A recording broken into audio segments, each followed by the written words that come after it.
Mm. Yes, indeed. Ooh-wee. Boy, Yes, Land sir. and Boss, man. Land and Boss.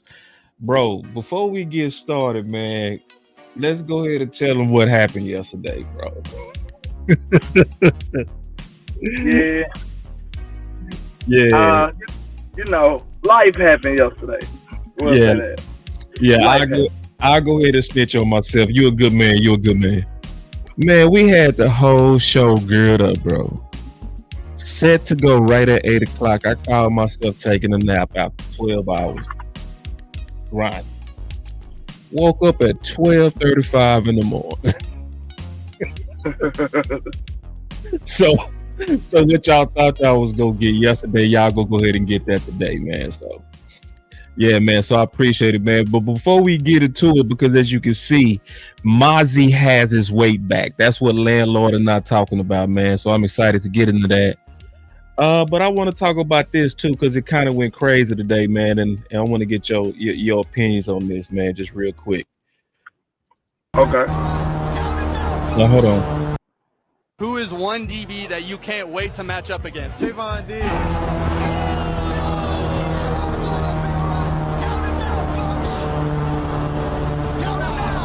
I can't wait. Shout out to Loud Nation, man. Shout out to Loud Nation. This came courtesy of nothing but the best Loud Nation. You know he does the best work, don't you? Yeah, he went in on that. He went all the way in. Then Trey retweeted it. So you know it's down. Yeah, it's out, bro. So let's talk about that real quick, man. Let's go ahead and get into that real quick. First of all, yeah, shout out to Loud, man. Y'all make sure y'all support Loud Nation, man. That came from his Twitter. I'm gonna feature that real quick. I'm always give boys credit for the work that they do, man. I ain't never taking nothing that another man does. But yeah, what's your thoughts on that first, bro? What I'm thinking about is this is just a young rookie who don't know no better. Like, I think Malik is like that. I think he's gonna be great, a great receiver.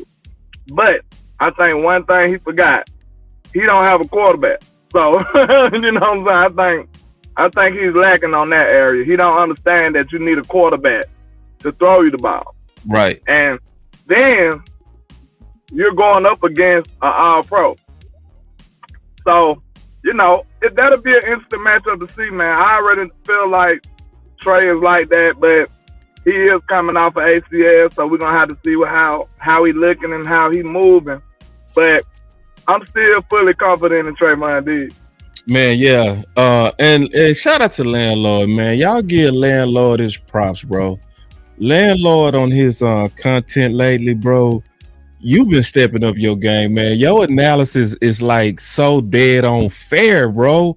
Like I've been listening to Landlord for the last month, and man, you done hit a new zone, bro. Like, I mean that too. You have definitely hit a new zone. I really, really enjoy listening to you on your content. I saw you today. You and Bishop, man. Y'all did a great job, man. And Angry Fan. But yeah, man. So in my thoughts, no, you killing it, bro. Like, keeping it real, man. And we got people, they coming in the building, man, real quick. My boy say LL 6000, we ready, man. So my boy Rico showing you some love. Salute. And then you know, I'm like 25 subs away from being that 6K. So we don't mention it. Oh yeah. Oh, okay. Y'all help that boy get up to 6,000 right now. It's gonna be enough of us on here to do that, man. Yeah, Angry Man. We gotta do something with Angry Man too, bro. Me, you, and Angry Man. We gotta do that. Yeah, that was my first time working with Angry Man. He did a great job too, man. So shout out to him. And then Tamika said, Landlord be bringing that fire. Yes, indeed. I appreciate that. All right, so, but nah, man. So my thoughts on it is like, just speaking on behalf of the corners, because you're a receiver, Landlord. So low key, you the enemy to me, bro. We already understand that. Yeah, we already understand that. So I'm gonna speak on behalf of Trey, real quick. Keep my name out your mouth. Like, I gotta create a drop, bro. I have to create a drop to keep you, because you remember what Will Smith did, you know, when he slapped Chris, you know. Mm-hmm. It was about my see people don't understand. As a defensive player, man, don't you be bringing up my name. We gonna settle that. And you call me out. It's like, nah. So like, nah, was over there minding his business, man. Man, he was over there minding all of his own very own business. Then you look up, and all of a sudden, my name is all in your mouth. You know, so yeah, it's very disrespectful. It's like super disrespectful what he did. Like super disrespectful. You know, and it's like, nah, we gonna let that handle. You showing that you have no politically correctness, and you don't respect your elders. Right. Bottom line, you don't respect your elders, man. What's your thoughts on that? You're right, man. Because, like you said, some people be just a little too big for their britches. He got to learn. You know what I'm saying? What grandma told you? You're too big for your britches, man. You got to learn who you're dealing with. And he don't know his place in the league yet. You know what I'm saying? He don't realize that Trayvon has played and faced bigger monsters than you and won that battle. Right. You know what I'm saying? He done been through them battles. He's battle tested. You, young man, hey, even though I think the world of him as far as talent go, but we all understand that it takes more than talent in this league. Everybody is talented. When you match talent versus talent, it takes more than that. You see what I'm saying? Are you really built like that? We're going to find out. We're going to find out. And you in New York, so it ain't going to be no hiding for you, young man. It ain't going to be no hiding. See, I gotta change the vibe, man. We gotta go to him, bro. We gotta change, we gotta change the whole vibe. I'm turning it up for a second, man. We gotta go to him. You know, we gotta go all the way back to him, because all he man. So like that wired me up, and I ain't been able to play in years, and I'm like, this man that called out our boy by his name. So. Now, but we go get to what we came here for. We go get to what we came here for. So this that time of the year that you got to be really good at picking up on the clues, because a lot of truth come out little by little. So the skill set of Landlord and I is that we go pull this out as we see it come out. And so we go kind of relay something that came out. It kind of came out real smooth, like real smooth. You had to be really looking for it.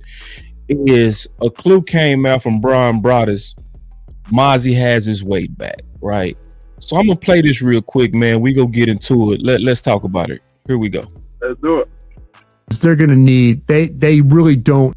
The beef is question number 2 here, pre-training camp questions, and they're talking about the interior of the defensive line. Fingers crossed that Mazi has a big year. And Mazi, I watched him work on the cords the other day with Britt Brown when we had that opportunity. It's the first time I'd seen him, you know, the body type. It looks like he's put on, he's not 292 pounds anymore. It looks like he's put on some weight.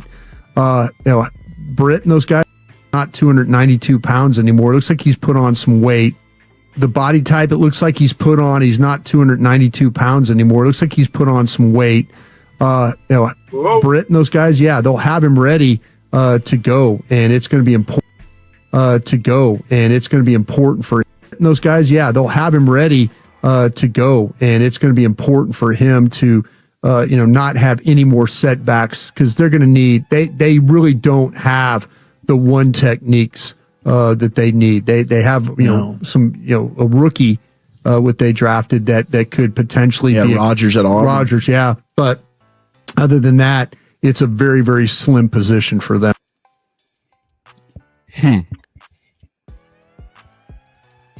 Go ahead and go, big dog. I know you got some on that. I mean, all I can say is we gonna see. You know what I'm saying? He pretty much got, what can you say, trial by fire last year. They threw him out there, and you know what I'm saying, some people threw him around that time. But he realized what his play weight need to be, what his strength need to be. See, Mazi's whole game at Michigan was pretty much strength. You know what I'm saying? He was big and strong, and he was moving people around. he got to the NFL and noticed that everybody's big and strong. That's all it is. Now he got to adapt. That first year, he figured out what his kinks in his armor was, and now he got to get better and find out how to, play at the level that he on now.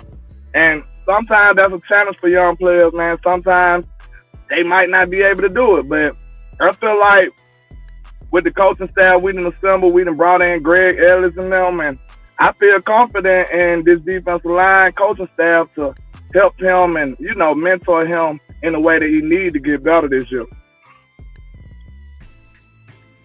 Yeah, man. Well, I'm gonna be all the way honest, man. I don't trust it at all. And like a lot of people sit back and call me Mr. Negative, or Debbie Down, or whatever. You can call me what you want. I'm looking at all the real clues, and I've been studying this team long enough to really kind of know how they move. And I got a real bad sense. And so, first of all, before we kind of get deep into what I'm getting ready to get into, we got Bryan Brouddus coming on Tuesday. So obviously that's going to be something that we talk about. We going to definitely talk about this on the Final Word, because he's the gift giver. He's the gift bearer. Like, he's the guy that really lets the stuff all the way out the bag, so this is one of the things that we go talk about is this Mazi has his way back, which he let out, and some more things. And so y'all keep that on the calendar. We also got Chill coming 2 weeks from now. We got Michael Gilkin coming 3 weeks from now. And we also have Nick Harris, and we got some more people we working on as well. But see, I'm going to tell you straight up why I have trust issues, Landlord, with this. Because I was listening to Sky's show, and I was listening to Patrick No-C Walker. Shout out to Sky, who does a great job, obviously, in the morning with A to Z Sports. I'm going to play this clip from Patrick No-C, and then we go get into it, and we go really discuss this real quick, man. And I want to really, really get your thoughts on this. Here we go. Let's do it. You're going to have to give a defensive lineman a couple of years before they really start wrecking shop. No, that's all fair, and that's why it's a great question, and maybe we'll get some more answers as we move forward, because you talk about the guys that they aren't signing. You mentioned running backs. I'm surprised they are not signing or working out a defensive tackle. That still baffles me, and I know it's a bunch of time, Pat, but that one there, it just has my head exploding. Yeah, and I understand that 100%, and I think they first want to see, what Mazi Smith and what the Mazi Smith Justin Rogers combo looks like in training camp. So a lot of this, the Mazi Smith Justin Rogers combo, what Mazi Smith percent, and I think they first want to see, what Mazi Smith and what the Mazi Smith Justin Rogers combo looks like. And I think they first want to see, what Mazi Smith and what the Mazi Smith Justin Rogers combo looks like. Yeah, and I understand that 100%. And I think they first want to see, what Mazi Smith and what the Mazi Smith Justin Rogers combo looks like in training camp. So a lot of this is kind of play it by ear. Yikes. That's scary, boss. That's scary. So they said, Justin Rogers and who? Mazi and who? Combo. They say they want to see what it looked like, but he also made it clear that's what he thinks. He didn't report that. That's his gut feeling. I mean, is it really a gut feeling when we clearly seen in their action that they haven't addressed it? And look what they've been shopping. And see, we've been talking about this, bruh. We've been talking about that they need shoes. When we say that over here, we talking about defensive tackle. And they clearly been shopping for belts, shirts, and hats. Like, you were showing through this whole process so far. Man, Land, I see, man, and see, so when I see Mazi has his way back, and then when I heard what Bryan Brouddus said, and man, it frustrates me, man. It really frustrates me, and because we got a pattern of this, landlord. But let me get your thoughts first before I just start, because I get emotional, bro. So go ahead, bro. I told you, like, when it comes to the defensive tackle position, I really been very discouraged on how we like to, our game plan on attacking this, because this has clearly been a position we struggled at. Like, we never got this right. So, I mean, are we just too prideful to just go buy one in free agency, bro? Like, what are we doing?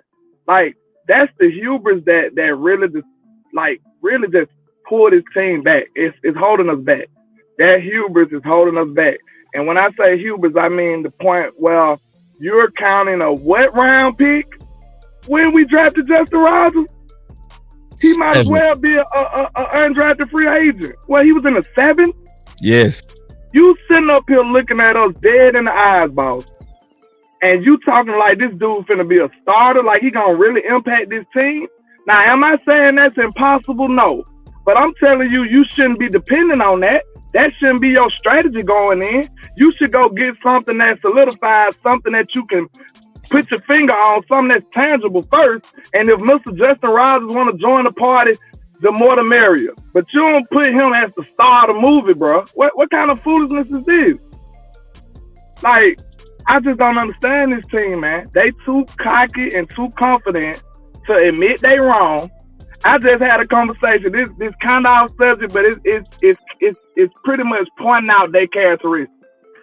I felt like them getting Brandon Cook a year or so later in a 5th round pick was them admitting that they was wrong about Amari. It just took a whole year later. You know what I'm saying? Like, they gotta screw up to admit they wrong, and it's gonna take a year or so later. You see what I'm saying? Yep. So that is all detrimental to the team, man. And I just feel like all of it circles back to the Joneses being super egotistical, super having way too much faith in their recruiting process and their scouting department. Because ain't no way, I promise you, not one of the other 31 teams will be sitting up here talking about a 7th round pick playing a major role on their football team. Nobody would. That's a promise. Then that's disrespectful to the players that you got on the team. Like, even if he a practice squad dude, you shouldn't be talking about Justin Rogers as a 7th round pick over anybody on your roster. Then one more thing before I go, bro, because I'm just old school. You shouldn't even be giving him that much props as a 7th round pick. You shouldn't even know his name yet. And you up here mentioning him as a key factor, a key contributor on this team? Man, bro, we so behind in the times, man. That is sad. And I wouldn't even be too mad if it was a position that we wasn't struggling in. We ain't had a defensive tackle since Tristan Hill. Now we've been searching for defensive tackle, and we still ain't got one. And y'all still playing around with the position. I don't have no words for that, man. And see, this is the deal, man. And see, you said it, man. It's so much faith in that draft plan. That's what it is, landlord. It's too much faith in that draft plan. It's that if we pick them, we gotta play them. See, remember, people don't remember this, but I keep receipts.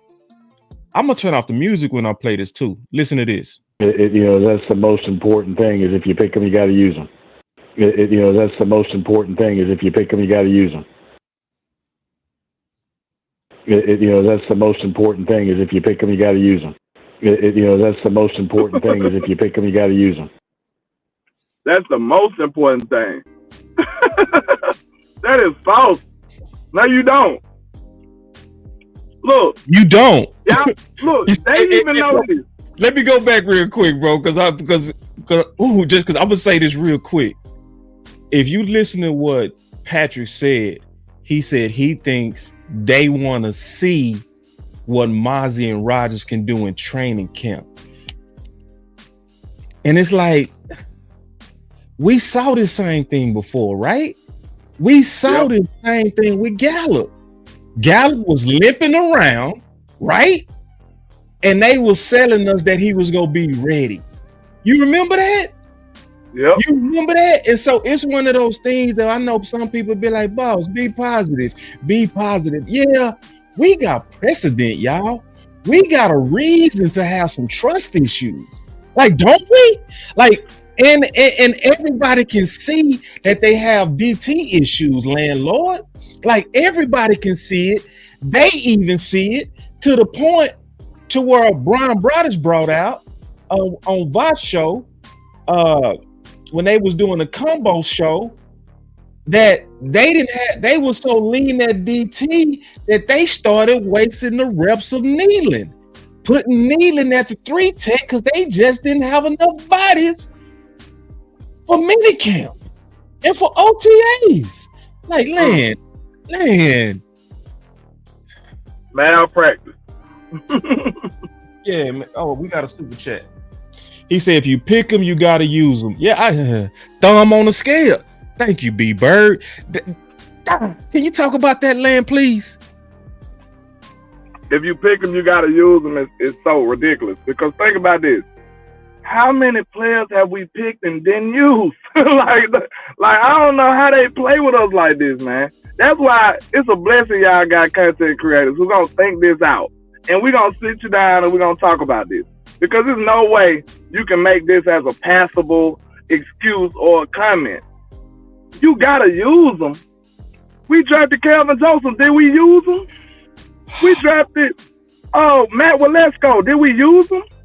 We drafted. We got Josh Ball on the team. Did we use him? No. We drafted Schoonmaker. Did we use him? No. We drafted. We got all kind of players on this football team who we don't use and don't plan on using. We drafted Nashawn Wright. How many times you seen him on the field? That is a ridiculous statement. Yeah, I think it's a great opportunity. Should be ridiculed. Like, so just get them, boss. I know you angry too. Go ahead. Well, it's more so really trying to sound the alarm. That's the job that I feel like we doing as new media content creators. Because a lot of people want to press us to be positive, to be, just get behind them and just use your positive energy to get them over the hump, right? Use your faith and belief in blindly trusting everything that they do with no critiques. That's going to get them over the hump. And I don't believe that's going to get them over the hump. I think it's going to take pressure, showing them that we are clearly aware of some of these strategies that they continue to double down on. And as you double down on this is the definition of insanity, where you keep doing the same thing and you expecting a totally different result. And it's like, so do I sound negative? Maybe. But that's not my goal. My goal is to say, hey, y'all, we should maybe join our voices on this, showing that we frustrated at this, that we still waiting on a 1 tech now. Now, y'all promised it was going to be by training camp, but it's looking like that y'all not going to keep that promise because, see, you've been telling me that you go get them shoes, but you staying at the hat store. You ain't walked in Champs yet. You ain't even walked in Foot Locker and the mall finna close, landlord. Like, at some point, I'm gonna start getting frustrated that you're not keeping your promise on these shoes. Let me show you one more thing real quick, man. Because a lot of people got to understand that this philosophy is a very, very, very, very real thing. Listen to this. I'm gonna turn off this music and everything. Listen. Y'all listen to this. Yeah, I think it's a great opportunity for these young people, whether it's the draft, coming in here without having, which we've done at times in the past when we obviously brought in a Cooks and you bring in a Gilmore. It makes it hard for some of these guys to come in and play and beat those guys out. It makes it hard for some of these guys to come in and play and beat those guys out. It makes it hard for some of these guys to come in and play and beat those guys. It makes it hard for some of these guys to come in and play and beat those guys out, obviously. Yeah. I don't know, man. I had some technical difficulties real quick. No, that was me. I did that. My bad. Okay. What I missed? Oh, I was playing the clip where Stephen Jones was basically saying people like Gilmore and Cooks makes it hard for these young guys to go beat them out. And I was basically showing with that clip his mind state, that he don't look at free agents as opportunities to improve. He look at them as progress stoppers for the young guys. Yeah, that's a flaw. Because at the same time, I get it. It's some players who deserve a shot. And sometimes you do get better by subtraction. Because, like, I give them their props. A lot of people, we was high on Ferg, but we wasn't 1,000% sure because he hadn't done it yet. Like, you can project whatever you want to project. But if he hadn't done it, we can't say it's a fact yet. But they shared the fat of Dalton Schultz, betted on Ferg, and it worked out wonderful. They tried the same thing with Tony Pollard. Didn't work out so well to me. You know what I'm saying? So it's always a risk. They feel like a part of their philosophy is that they can develop strength sometimes. And it's true sometimes, but you should be able to recognize the points where you need to get better at, though, where you need to invest at. We don't even recognize those places. Like, we just feel like anybody that we throw in there, anybody that we selected, anybody that we signed from an undrafted free agent, they all are real players that deserve an opportunity. And I just can't say that. Some of these guys just, warm bodies to fill a role or to make up the practice squad. Like, everybody just don't deserve an opportunity.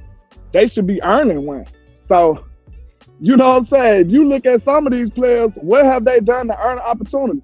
What has Justin Rogers earned already to be getting mentioned? Nothing. He couldn't have did much. He just in a needed position. And that right there let you know that they being irresponsible. Right. They being irresponsible because you putting way too much stock into training camp, just like my boy Mafia said. Shout out to him with the super chat. He said, you shouldn't give training camp that much importance either. I prefer a game/battle-tested proven player. And that's exactly right there. No. You shouldn't put that much stock into no training camp, man. Yeah. We've seen training camp darlings come to preseason and not work out. Remember Mr. Eric Scott Jr.? Everybody was going crazy about Eric Scott in training camp. Then he got to preseason and it didn't translate. So, yeah. It's one of those things when it work. But the problem is when it don't work, you keep forcing it. That's the problem.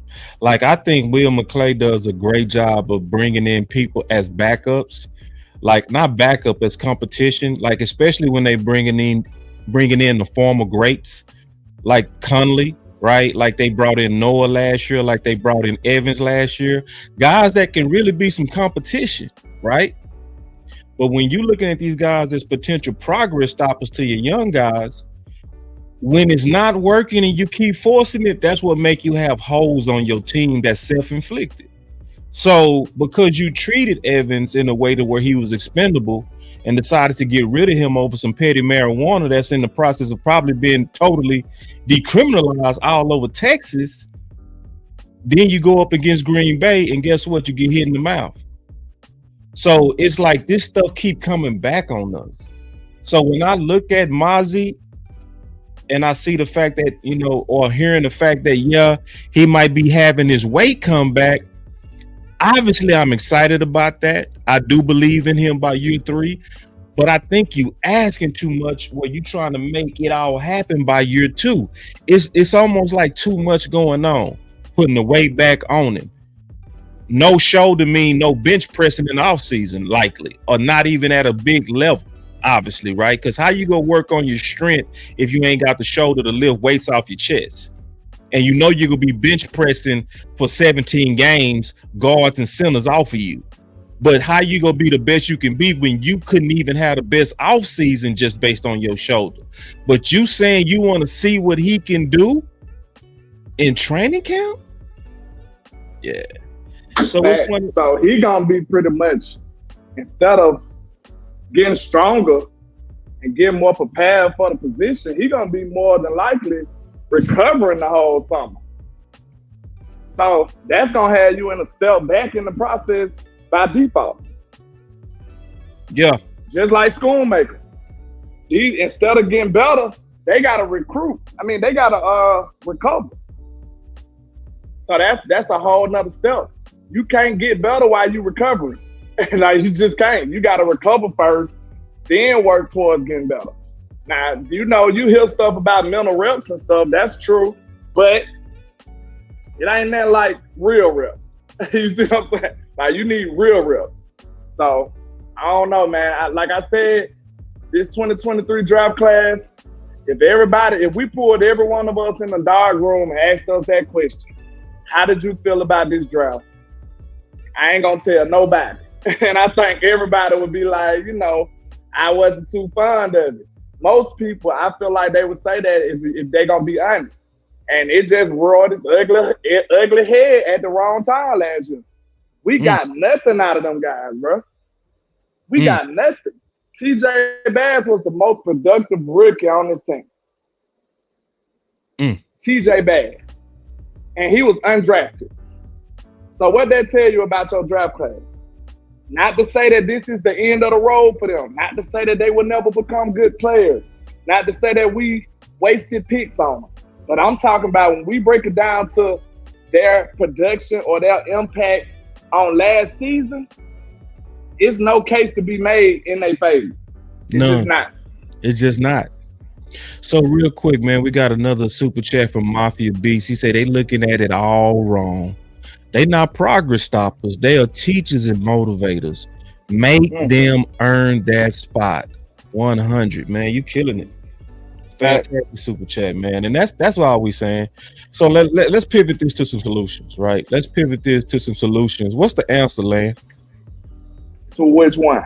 Just to obviously what Patrick was talking about and waiting to see what's gonna happen with Rodgers and Mazi. Like, what can they do? What can we do? Like, what are some things that we can do or whatever? Just like, what's some just answers? I want to kind of, and not just talking about the problem, like what's some solutions? Well, first, a solution would be at defensive tackle would be to go find you somebody. Like, go buy you a veteran. You let Calais Campbell go, he would have been a great player for this team, even though he's long in the tooth. That man been old for about 10 seasons, and he's still been productive. What would have changed in Dallas? Especially a beggar. Beggars can't be choosers, right? You begging. You might have would have had to take somebody with a couple of flaws on their resume or, a couple of notches down. Somebody that's old or somebody that was hurt or somebody that had some behavior issues. Like, who cares about that when you're a beggar? Like, you can't tell nobody that you don't eat turkey when I'm giving you a sandwich and you hungry. you have to just say, okay, thanks for the sandwich. So we sitting up here just looking at everybody just handle their business. All I'm saying is, first and foremost, we need to go address the defensive tackle situation. Go get a veteran and throw him in the room. Now, it's late in the game, but we are so thin at defensive tackle. It's probably still people out there that's better than us right now. That's better than the people we got in the room right now. It's no doubt. We need to go grab one of those guys and then training camp come along, let them compete. Instead of using Justin Rodgers like he already a proven commodity. I think that's a mistake. Let him be additional if he do come along and shock the world. Let him be additional. Don't make him, let him be a fifth wheel instead of the wheel you depending on the road to hit the road with. You see what I'm saying? Let him be something just in case. That's one solution right there.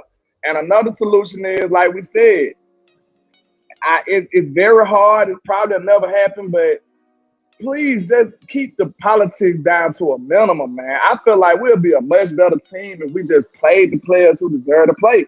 Give them the right minutes.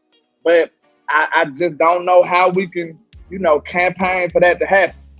But we need very little very little politics, especially when we letting anybody get a shot. Like, what's the use if we letting anybody get a shot? All the undrafted free agents, all the late round picks, we giving them a shot, but at the same time, we still being political when it comes to play time. Like, that defeats the purpose. If you're going to take swings at these UFL players and these UDFAs and stuff, at least take the politics out and let the best man win. That defeats the whole purpose to me. I love your solutions, man. Let me see if I can add some more to it. I think as a fan base, we do got to realize that our voice really do matter. Like, if we just sat here and complained, then landlord or now are no good to anybody. But if we organize our voices, right, we show the evidence of this, put this type of stuff out there, share this type of content, put commentary on this type of content. A lot of people, the problem, landlord, is a lot of us really don't think we matter. Like, one of the main reasons we did a show with Bryan Brouddus last year in the first place is because people was tagging him in my video. And he responded to it. And he was like, I want to talk about it. And he came on and talked about it because one person said my voice matter. Now, what if all 240 people that's watching across all these platforms we own, all at the same time, shared right now? What would happen? What would happen? It'll be a wildfire. It'll spread everywhere. It would spread. Yeah, it would spread. So it's like, at some point, it ain't got to be a 1,000. It just needs to be a few people that's willing to do something, not just sit up here and just listen to the content and be like, oh yeah, that was good. But also taking some real steps. So that would be one thing I would say in terms of solution. I like what my boy DP Johnson said. He said, call Cleveland, Washington, Seattle, all the teams with deep closets. Yeah, because I did a lot of research on this. It's a lot of teams out there with a lot of good one techs, deep. Like for instance, Washington, extremely deep. Cleveland, extremely deep. Who's super deep right now? Like too deep right now?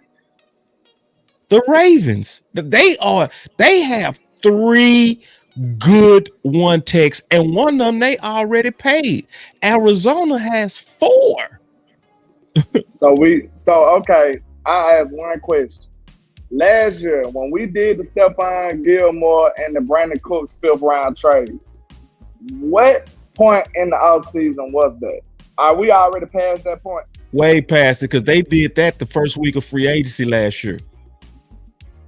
We well past that. I was thinking maybe we did do Jonathan Hankins. Yeah, and I think we do.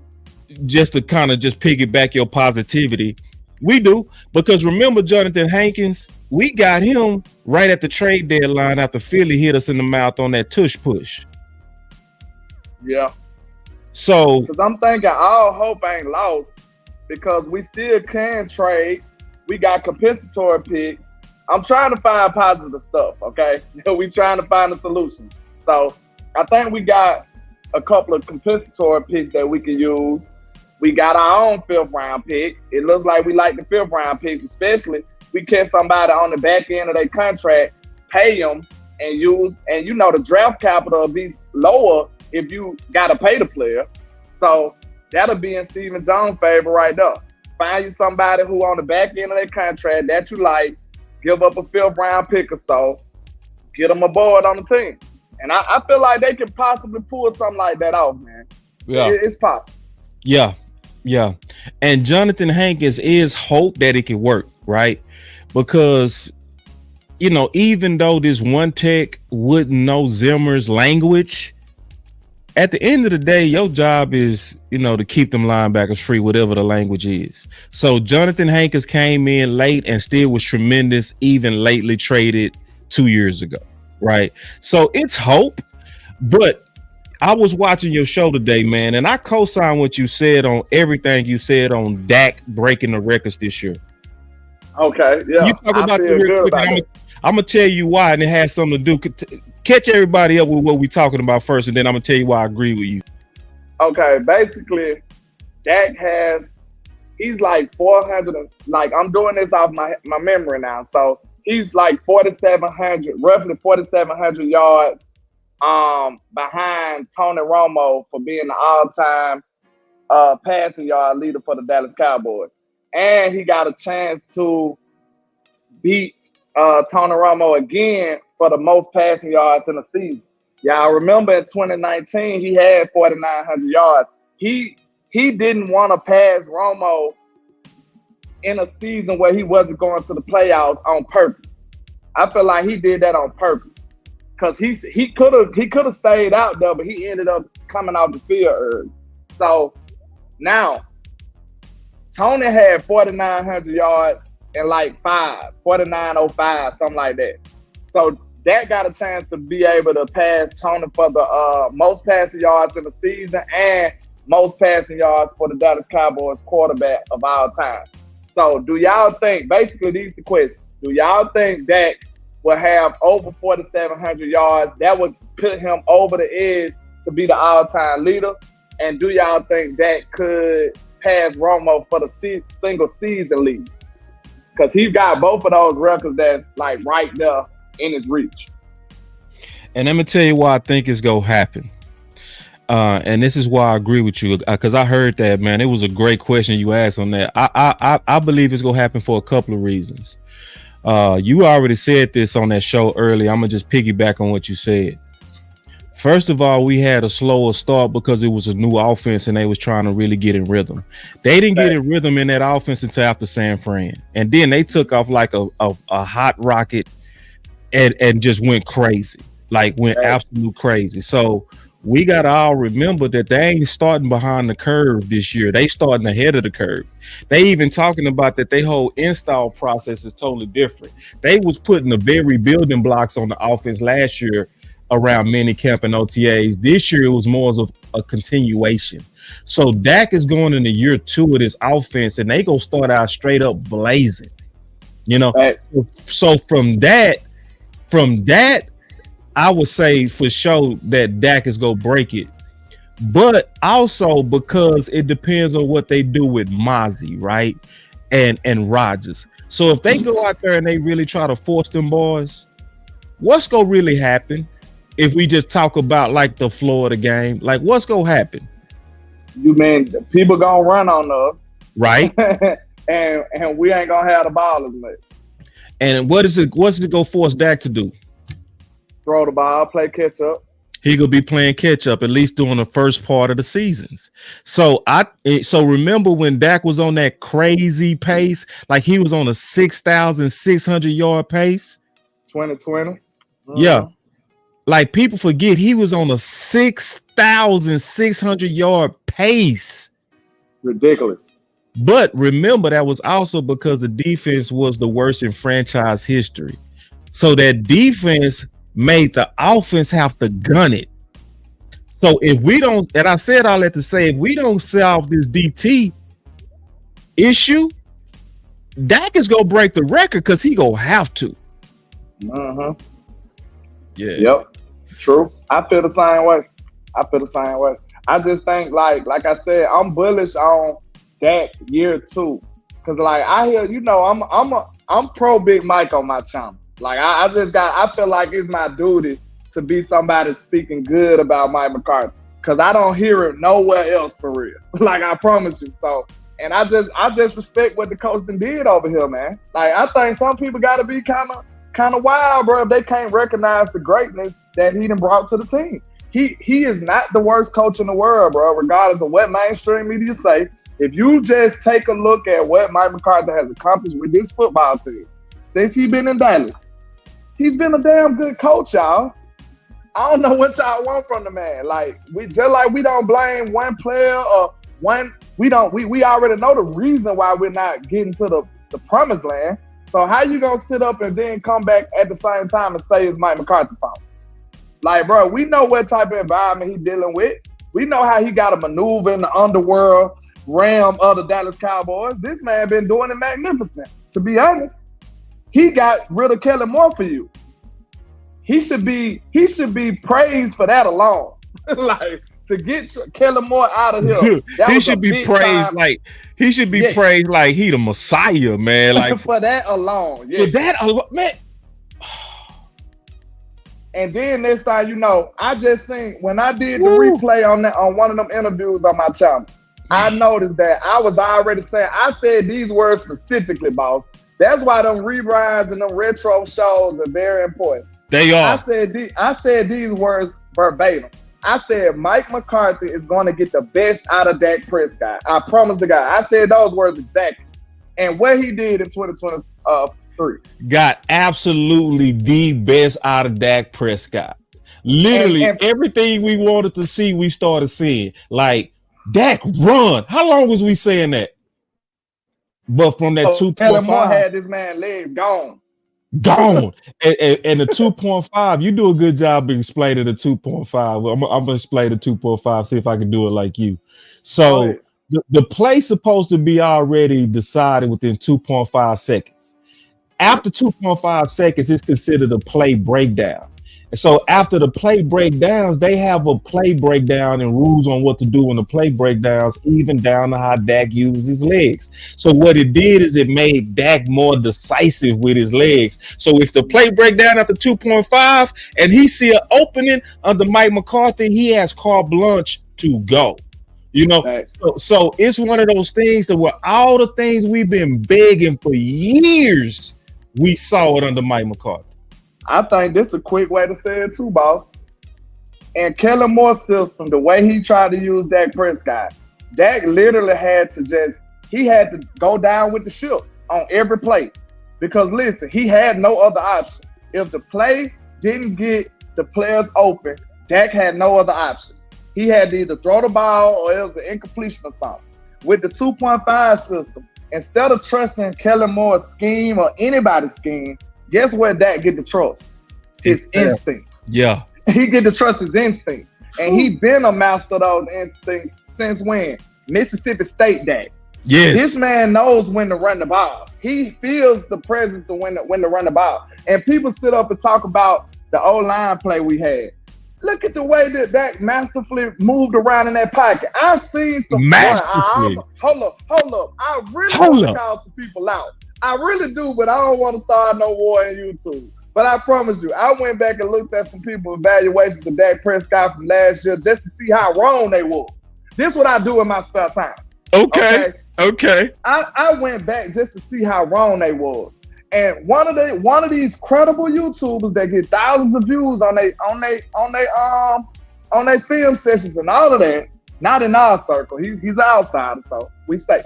But listen, he went up there and said that Dak had no pocket awareness. He was a statue. He couldn't do this. He couldn't do that. And he's evaluating Kellen Moore Dak. Now look and see what Dak did when he got the 2.5 system. Man, Dak hardly was ever getting sacked. And our O-line wasn't talking about too much or nothing last year. You know that. Dak was masterful in that. Tell pocket, the truth. bro. Don't y'all want Landlord to be messy and reveal it? Don't y'all? Because I sure do. I asked you afterwards though, but I ain't gonna lie to you in the back chat. I ain't gonna lie to you, bro. That dude said that Dak Prescott was he had no pocket awareness. He said his footwork was bad in the pocket, and he was not manipulating the pocket well. He was not moving in the pocket well. He said stuff like that. And he just didn't understand that most of that stuff was tied to the footwork and the scheme that Kellen Moore was running. And did you see what the first thing that Mike McCarthy said when he came back? What was it, boss? Mike said, "Oh, his footwork is tied to the system." Exactly. He said that footwork is tied to the scheme. That's what he said. And look at that. All of a sudden, magically, Dak Prescott has footwork now. Dak Prescott has pocket awareness now. It's Dak Prescott can magically. Just wow. That's some BS. I need some fairy sounds or something, about. Yeah, like we just magically appear. Figure out to get my sound effects back into this stuff. Hey, y'all hit that like button. The way that you hit that like button, man, is you got to press on your screen, right, and then hit that like that way, or you go see 3 dots at the top right hand corner. Hit that like, cause see, I'm telling y'all, man, I really more than ever love doing content. If y'all ain't peep how Landlord has escalated his game, yeah, this boy Landlord is bringing the absolute thunder. Now we got a few more moments with you, bro. Because my boy, he giving me an hour. We got an hour with the homie. All right, Yes, so sir. I'm gonna break in one more thing for us real quick. Let's do it. Let me turn off this music real quick, because y'all got to listen to this. Here we go. Questions for you here while we wait for that intel to come in. We go to Blogging the Boys. Question number 1. What is the plan for Trey Lance, Brian? Some of the reports I'm hearing about his inaccuracies this many years since being drafted. It seems like a lost cause at this point. Tell me I'm wrong. Yeah. Wait. It seems like a lost cause. We'll start with that, and I'm going to put the hymn music on real quick. Oh, we got to take the super chat too, man. We got 2 of them in here, bro. Hold on real quick. Let's do it. The church is paying the offering, and we missing. Salute to the people that's showing love and everybody that's tuned in, man. We appreciate y'all. The Mafia doing it all, man. It's Mafia. He said, what if Dak takes the record and Zeke joins the 10K yard club at the same time? They go still get hated on, to be honest. They go still stat padding. Yeah. Yeah, they go still find a way to twist it into nothing. It's zombie season. And then he also shot out another super chat where he said, these Dak haters are delusional. When we win, it's everyone but Dak. But when we lose, Dak's the only player on the team. Facts, bro. Facts. So it sounds like, honestly, bro, just listening to Bryan Brouddus and other people, man, because this ain't just coming from Bryan Brouddus. Trey Lance, if we looking at the practice and the reports, it's looking like that 4th rounder was a waste. That's terrible news, man. That's terrible news. Because at the very least, you would want to try to finesse a trade out of the equation or something. Like, I don't want Trey Lance to fail. You know what I'm saying? He's a Cowboy. So that's really not good news, you know what I'm saying, to me. But I'm looking at it like, Jerry did some irresponsible stuff, you know what I'm saying? Yeah. Jerry did some spontaneous stuff all of a sudden. So, I don't know, boss. Like, and I told you, I went into watching Trey Lance film mad at Dak. I was like, I got something for you, y'all, right, Dakota. I got something for you. I was mad, bro. So I went in there looking at Trey. I'm like, I'm looking for anything. I'm like, man, just show me a sign so I can come out here and bang on that. Man, I just didn't see it. Yeah. I came back appreciating Dak a little more. I'm going to just tell you the truth. I came back like, damn, man. I mean, you ain't going to get it from him. And, like, this is not no knock on the kid. We know he's super young. Like, we trying to be fair. He's super young. He's younger than Michael Penix that just got drafted. So he's a super young kid that's raw, coming from a D3 school. Carson Wentz school, of all schools. So you know he's going to be behind. And he was heavily relying on his legs in college because he was a better athlete than everybody else. So you just can't get away with that type of stuff when you raise the level of football that you're playing it. So I don't know, man. And I think Stewie Wood hit it best. He said we gonna see what's up with Trey at preseason. You're right. I think we all got to be a little bit patient. It's the expectations was so high from so many Cowboy fans, but we can't deny what's being put out right now. And if we being fair to Trey, we'll also say this: Dak also didn't have good practices in the beginning. True. Dak was a gamer. So and I'm gonna talk to Bryan Brouddus about that. Like, I'm really want to get down to that, like the difference between practice players and gamers, because he been around some guys that like Charles Woodson and guys like that who was known for being a bad practice guy, but was the best gamer. Period. So I want to talk about that because I'm not gonna throw Trey in the trash. Shout out to Stargazer, she in the building, and she said, "Boss, this whole Mazi situation is getting confusing. Nick Harris lately said Mazi can't maintain weight, still behind. Now Brian saying he does have weight. Who do we believe?" See, that's why, and that's a good question, Star. That's why it's good that we gonna be talking to both of them. True. And see, we gonna ask that question. right? So, and thanks for bringing that out because I didn't even know that stuff. But we go bring that to the people.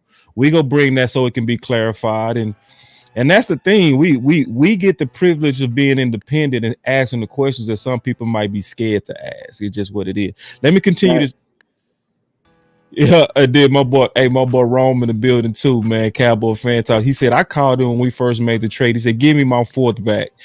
Yeah, it had a funny smell to it. It did, just because the fact that you didn't even talk to your scouts, you didn't even talk to Mike McCarthy, you didn't talk to the experts. So like, y'all moved totally independent of the people that really supposed to make the decision. So yeah, Rome, it always had a smell. We got another super chat, and I know you got to go in a minute, so I'm gonna get done with this interview, and then we go talk about that. But we had a super chat come. He said Jerry going to make Dak earn that contract or sign Trey.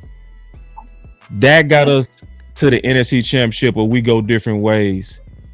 I totally disagree with that. You know, it's because it ain't up to no one man to get a whole team to the NFC Championship.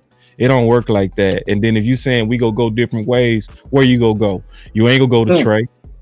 You ain't gonna go to Trey. Like, nah, it's no leverage with Trey. Like, even Bobby Bell said that Trey don't even look like he worth $20 million, which he basically saying he not looking like he a third of Dak. Think about that. So what I'm saying is, we understand that this wasn't a football move at all. Well, let's really think about this. How could it be a football move when he don't really even have tape out here like that? Like, this is not a football move. This is a projection, and I feel like it's evident now that it was all about leverage on Dak Prescott. Yep. That's all it was. It was leverage. And then you could tell, look at the timing of it. The timing of it, soon as Dak, that was like the first preseason game that was coming up. It was something significant. Because I remember Dak was on the interview when it happened. And then they was like, Dak, how you feel about them bringing in Trey Lance? And you could tell that Dak was annoyed. Yeah, he was. He wasn't like hating or scared. He was just annoyed. Like, really, this how they want to play with me? So we could tell that was on a significant day. And they let Will Greer go at the same time. And, you know, Dak was kind of close with Will. So, after he balled out. Yeah, and Will had a great game that last game. That's what it was. That was the game that Dak was the OC. That's what it was. He was the OC that game. Remember when he called the plays for Will Greer? So, yeah. You got 2 more minutes, bro? 2 more minutes? Yeah, go ahead. All right, let me play this and then give your commentary, and I know you got to go, and then we'll finish it out. Okay. So check this out. What's going to happen here is I got to see 3 OTA practices, as did some others, and I felt like there were some days where he wasn't nearly as accurate as he needed to be, and there were some questions about some arm strength stuff. But this is where I think that this training camp for him is going to be, of course, huge, just because I would let him have every single rep. Yeah, I know what Cooper Rush is. I don't need to see Cooper Rush anymore. Every practice rep that Dak Prescott's not throwing the ball needs to be Trey Lance, and it needs to be in the 7-on-7 drills, the team drills, whatever drills he can throw, blitz pickup drills, whatever he has to do, and of course these preseason games. That's going to tell you. But there, for all the things, we didn't get to see him throw at all really last year at all. This time is the first time that we've got to see him throw. I don't think they can hide him out there at training camp from our eyes. You know, he's going to have to practice, and so that needs to be done. But there's some legitimate questions about arm strength and accuracy with this guy. But there's also some positive stuff to him: the footwork, his mobility. You know, there's some times where he did make some really good throws, but he also will make the guys work for the ball a little bit. So, yeah, really important. Super talented player, but it's the reps. I mean, you're 100% right. Yeah. He needs to get the reps, which is why I wouldn't mind seeing him even start a full preseason game, like we saw Tony Romo do against Seattle when Parcells was here. Let Trey Lance have 4 full quarters of action. Let's see what this guy can do. Yeah, I'd love to see it, but I hope they have a plan other than him if, they do want to move on from Dak Prescott. I think at this. I got 2 problems real quick. 2 problems. One problem, Brian just said he got a problem with he's worried or concerned about his accuracy and about his arm strength. So, okay, I want to ask Bryan this question. Who gives a damn about his footwork if he's not accurate? You see what I'm saying? Like, your footwork's supposed to help you and assure you to be accurate. That's the whole reason you do. That's the whole thing the footwork is about. Like, you need your footwork to help you be routinely accurate. You see what I'm saying? The special quarterbacks can do it off platform. We know that. But your regular old quarterback that's in the league, they really need to be precise with their footwork, their shoulder. You know what I'm saying? They need to be very, very precise with that to be accurate on a consistent basis. So why would I care about his footwork being good if he's not accurate? That's what I want to ask. And one more thing. This right here tells us that we in a terrible position, right? Because why do Trey Lance need to be the person doing the practice reps? I thought we had to earn those. Ooh. See, I'm sorry, y'all. We be thinking too critically on here. Why do Trey Lance need the reps? He's supposed to earn the reps, right? Somebody let me know if I'm wrong, man. I just be thinking and rambling about these Cowboys, man. Y'all rock with your boy, Landlord from Alabama, man. Boss Land, the dopest show in the stratosphere, in the atmosphere, all of that good stuff, man. You know how we do it over here. Yeah, man. Peace out to my boy, man. He had to get out of here, man. Appreciate that, Landlord. I'm going to close it out. To echo what my homie just said, I do have a problem, and I'm going to talk to Bryan Brouddus about this when he come on the show Tuesday. Because I get the logic. We want to see as much Trey Lance as possible because we want to make sure that that fourth rounder wasn't wasted. I get that logic. I get it. At the same time, there does come a point to where you have to start preparing for the season as well, right? So what's the balance? It has to be a perfect medium in that to where you're trying to see what Trey Lance is, and we get that. But then at some point, you got to start preparing Cooper Rush for the season too, if Trey Lance is not trending to be what y'all hoped he was going to be. So what is that happy medium? Like, if you giving up so much of these reps to Trey that you're actually taking away for the seasonal preparation from Cooper Rush. Because, see, we needed Cooper Rush when we went 5-1 with him. We needed that guy. What got that guy ready? The minimum reps he was able to get where? In training camp. So, like, don't start, in my opinion, working so hard to figure out what Trey is that you forget it's a season you got to prepare for. So I'm gonna have that talk with Bryan Brouddus because I'm pretty sure he thinking the same, but I want to get the balance on that. So he go be in on Tuesday. I'm gonna be excited to have that discussion with him about what's the fair balance to where knowing what Cooper Rush is, but also getting him ready. Or when do you figure out that we saw enough, man? And then obviously, man, my boy Landlord, man, y'all definitely, man, clap it up for the OG. You know, because I fell asleep yesterday. I already told y'all about that. That was extremely embarrassing. We had this exact same show ready to go yesterday, and I caught myself taking a nap, and I ain't wake up to like 5 hours later. But this is what I realized. When you put 3 alarm clocks by your head and you oversleep all of them, you supposed to. Your body basically was telling you you need to stop, you know. So that's what happened yesterday, man. So real quick, I want to take this super chat. Give me a second. Let me get back up to that super chat because my boy left that Mafia. He said Jerry is waiting because he wants Dak to be the highest paid QB. He don't care about the money. It's a marketing scheme, all about publicity. I think he hit that comment dead on the head. I think that's what it's all the way about too. And I think that's all it's about. Like, really. And this is why I echo that super chat and the best super chat of the whole show. is because if you go really look at that contract, remember, what did everybody used to call Dak Star? What was they calling him the last contract? What was they calling him? Mr. $40 million quarterback. I hope y'all do realize that Dak cap hit has never even came close to hitting 40 million, not even one time, since he signed that second contract. Not even one time. With avoidable years, with all the things that they do to account for the hits, they not tripping.